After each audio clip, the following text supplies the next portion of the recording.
Hi guys, welcome back to the channel. It's been a while since I made my last video. Now it sounds like I'm in a church. Father, it's been a while since I have my last confession. So I didn't put many videos up there because of a few reasons. One, I was very busy and it was summer, motorbiking and all that great stuff. Second, I got a lot of work in my professional life. And second, my last few videos, like 20 videos, they didn't generate many views, not sure why. So I decided to take it easy. But this video is about a question which keeps popping up in many of my videos. And it's about what should I study to become an engineer, or what kind of subject should I focus on. So I promised to one of my latest subscribers that I'm going to make a video about this, and I want to keep my word. Now, this is an idea which I had in mind for a while for this video. So this is not like the absolute truth here. They're my opinion, my personal opinion about this. They might be wrong. So in the end, you need to adjust them to your own persona. Okay, so on the question of what should I focus on, first I'll jump to another question which is probably will give you half the answer. And this question is, what kind of person are you? And when I'm talking here about personality, so it all comes down to what you like. Because what you like is probably the thing that you're going to learn faster. So if you're a person, let's say a very practical person, what do I mean by practical person? Somebody who likes to take things apart, putting things apart, build stuff, good with hands. You are probably more inclined towards the practical, the lab work, not so much theory and principles of electronics. Another type of person is the opposite of this, which is you're very good at math, you're very good at physics, and you like to understand the principle inside out before you build something. There is nothing wrong with either of them. You only need to figure out which one are you. So of course this is a spectrum. So what I describe here are the ends of the spectrum. It's everything in between, because usually we are a combination. We are not just one or just the other. So myself, I come more from the practical side, and I progress toward the theory or the principles. There are other people, very good engineers, that I met in my career, which they came from the other direction. Basically, it's like they were very good in university and they progressed down on the practical path. Others, they were coming from the technician background, and for example, they worked in a factory as test technician, or they were very good at soldering, and they always liked to put things together, but they never understood exactly how they work, and they decided to go to engineering, and they progressed. So let's say they were in their 20s or late 20s and decided to go to university and continue the development. I met many of this kind of persons, and they are very good engineers in the end. So it doesn't really matter from which direction you come, but it matters because the path is going to be different. Okay, so let's say you figure out which one you are. Usually you should know by the time you need to decide what to do with your life, like let's say 18, 19, you kind of know those things. I mean, you should have figured out by that age. If not, you can just go and make a personality test, or ask somebody who knows about psychology to give you a personality test. Okay, so let's say you figure out this one. You have the answer. Okay, I'm a practical person, or I'm a theory person. Why you should decide to become an engineer? So what does it mean to be an engineer? Well, if you're an engineer, you like to build things, or fix things, or to repair things, or to take them apart and then rebuild them better. So it's all about building better, faster, maybe cheaper, I don't know. So if you like, if your mindset is for this, engineering is for you. I mean, think of the army, the engineering corps. What is the engineering corps? Are those guys which they can build bridges, they can build walls, they can build whatever, roads, on the drop of a hat for the troops. They know how to build stuff quick and efficient, right? And they know about logistics, they know about how to build stuff, right? They are a practical person. They go there is nothing, and in a week there is a road or a bridge or whatever. Or civil engineering, they make buildings, they make the architects, they make the vision, how it should look like. The civil engineers figure out, okay, what kind of materials I have to use, what kind of strengths for the materials, how we are going to pour the concrete, and gives that to the builders, and the builders, they follow what the civil engineer. So it's the same thing with electrical engineering. There are people there which they build stuff, or they modernize an installation, or they come with new great ideas. Okay, so this is so engineering is it's a vast domain. Now, I know there is this term of computer engineering or computer science, where they blend a little bit engineering with computers and kind of leaning a bit towards the software. I'm talking here about electronics, about electrical engineer, right? When I say electrical, I'm not talking about how to produce electricity. That's another type of engineer, but talking more electronics, low voltages, transistors, schematics, printed circuit board, microcontrollers, a bit of embedded software, that kind of thing, maybe full programmable gate arrays, a little bit of digital design. When I say electronics, this is what I mean. Okay, so you can become a very good electronic engineer even if you're coming from the electrical engineering or from the computer engineering, or because electronics those days, it has such a vast domain. It's not like, when I started, it was much simpler because it wasn't that much to it. Now, I will make an analogy here with becoming a medical doctor. So you can't be very good at everything as a medical doctor. So that's why they have they need to specialize. So they decide, okay, do you know what? I'm going to fix people's eyes, and I'm going to, just become the best doctor when it comes to vision and eyes and a little bit of brain, and because vision comes from brain. Others, no, I'm going to be, I'm going towards cardiology. I know everything about the circulation system, about the heart, about all the diseases which they belong to the heart and all that. So why is that? Because they don't have time to learn in their entire life about everything. So they need to become very good at something. It's the same with electronics. Now, in the same time, there are medical doctors which they are generalists, which they are, the first line of defense. You go there, I have a niche here. Oh yeah, take this thing, and you become better. And if you don't, they refer you to a specialist. So there is that kind of doctor which knows he knows everything, but not in detail, right? So he knows how the human body works, and he knows, okay, if this is happening, those are the symptoms, probably it's from there, and he can refer you to a more specialized doctor, medical doctor, or he can treat you at his level.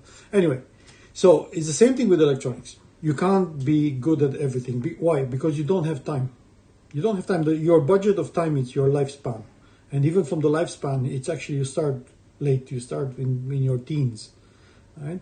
So, and you want to become pretty good by the age of 30, 40, so you can earn enough money for your family, and you can buy a house, a car, whatever you want. So your budget of time, it's limited. So you need to try to make the best of that time. Okay, what should you do? What should you choose? What kind? Because electronics is so vast those days. Where should you start, or how should you start? So first of all, as I said, if you start from the technician path, let's talk about this first. About, you are a technician. You work in a factory. You got exposed to electronics. you know how to solder, how to fix, how to measure things. So you have a basic level of understanding, right? So by that moment, you probably figure out what you would like to do. Okay, I like to make my own computer, or I like to make my own robot, or I want to fix things, or I think I can make a better tester that I can sell to this company where I work so they can test those boards faster, right? Or that involves a little bit of programming, a little bit of designing. So you kind of figure out what you want. You need to figure out what you want. Depending on your biases or your whatever you like most, you choose what to do. So you go, let's say you go for electrical engineering. So you should pick to specialize in, because what those guys they're going to teach you in school, they're going to teach you the principles. They're not going to give you any kind of practical information. So keep in mind, in university, there is very, very little practical skills. It's a lot of theory. So you need to compensate for that. You need to bring your practical skills to the same level with your theory. This is homework. People which they come from the technician side, they already have that baggage, good baggage of practical skills. They don't have the theory. Now, in university, people which they are very good at theory, I was the opposite. I was very good at practical, not so good at theory, right? So I kind of need to work hard on the theory to compensate for that, to bring my theory up to a level where I can understand how things work. So even if you have very strong practical skills, you might not understand exactly why things work one way or the other, or why they don't work. So in university, you are going to figure out things that you already know, but you are not sure why they do happen. If you're a guy which is good at theory and didn't have a lot of exposure, it's the other way around. You have this theoretical skills that you are going to apply to make some practical things. So you need to, let's say you want to make an amplifier, you know exactly how it works, you know exactly how it's supposed to work, never built one. But the moment you start building and things they start to go sideways, you can explain very, very quick, oh, I know what is going on. I think this transistor is not polarized correctly, and that's why I see a shift here, I have an offset here at the output. The other guy, the practical guy, he can build he can take a schematic and he can build it exactly. If it doesn't work, he doesn't really understand why it doesn't work, because he doesn't have a very good theory background. Anyway, so if depending which person you are, you need to insist on one, put the pedal down, the gas pedal on the practical skills, or put the gas down on the theory skills.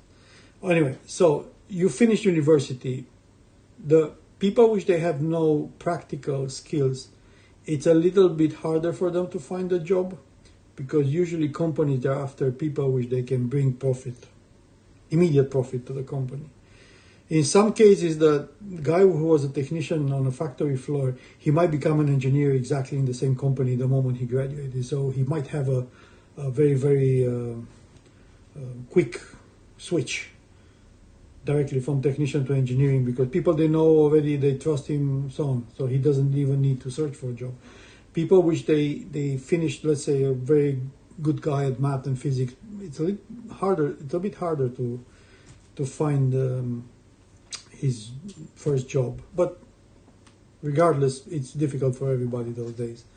So you finish university, you pick the subject that you think, I'm going to come back to what subject I think they are better.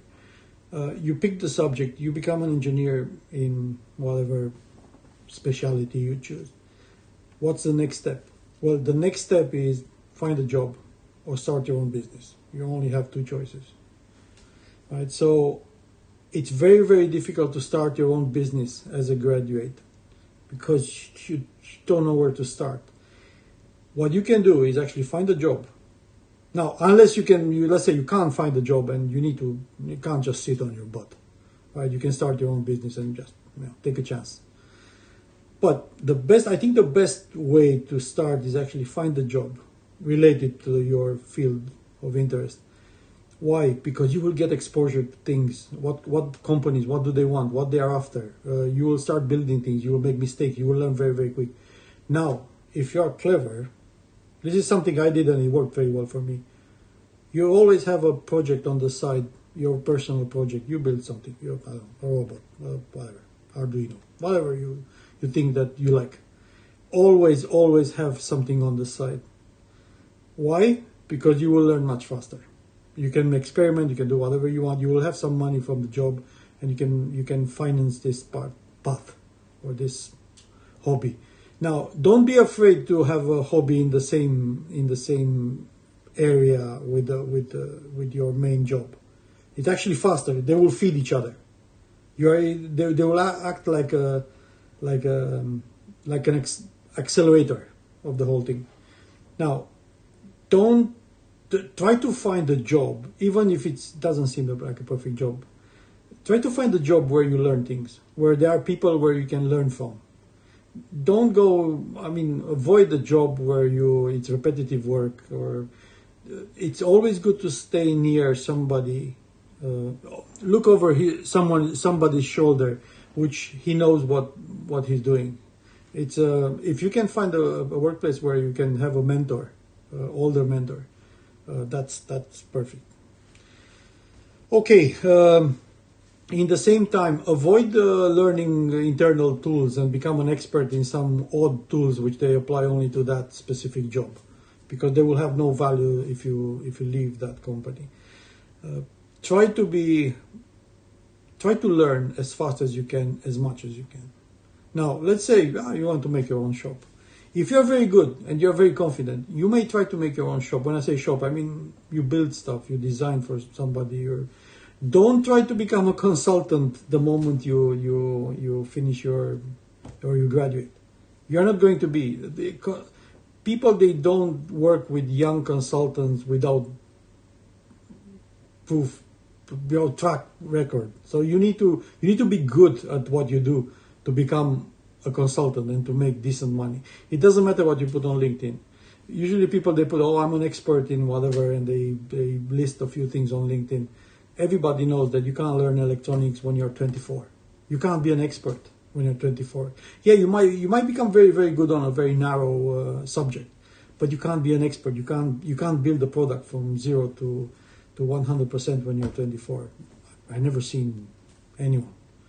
And if you see someone, just point me toward that person. There might be exceptions, but I didn't see. I've seen talented youngsters which they are very good at something, but not enough to build products or to have the big picture. So anyway, coming back to the subject, right? So what subject you should pick? This is very simple. Pick the subject that you are the best. So let's say you are very good with microcontrollers. That should be your subject. You are good at, motors, stepper motors, or because you build a CNC, that's your subject, or robotics. Or try to pick a subject which is related to something you like and you are confident. In the end, it's not the end of the world, right? It doesn't matter if you pick the wrong subject, because you can always, make a step back and, learn something else.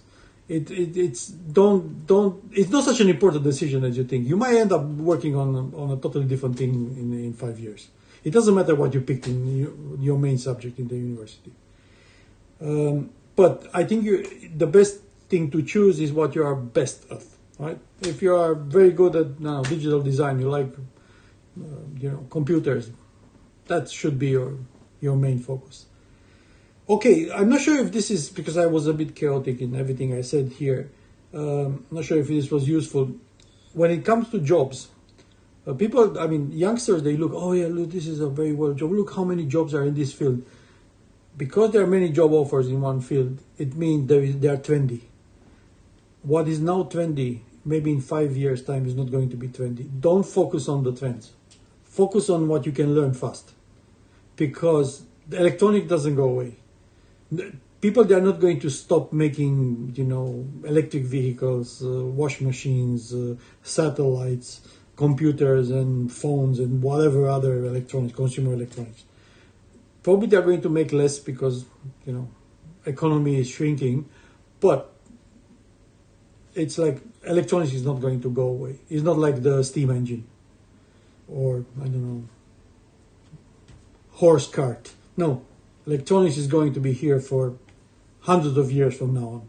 Now, it's going to change. That's fine. But the principles, electronics is based on physics. The physics, they're not going to change. The laws of physics are the same, right?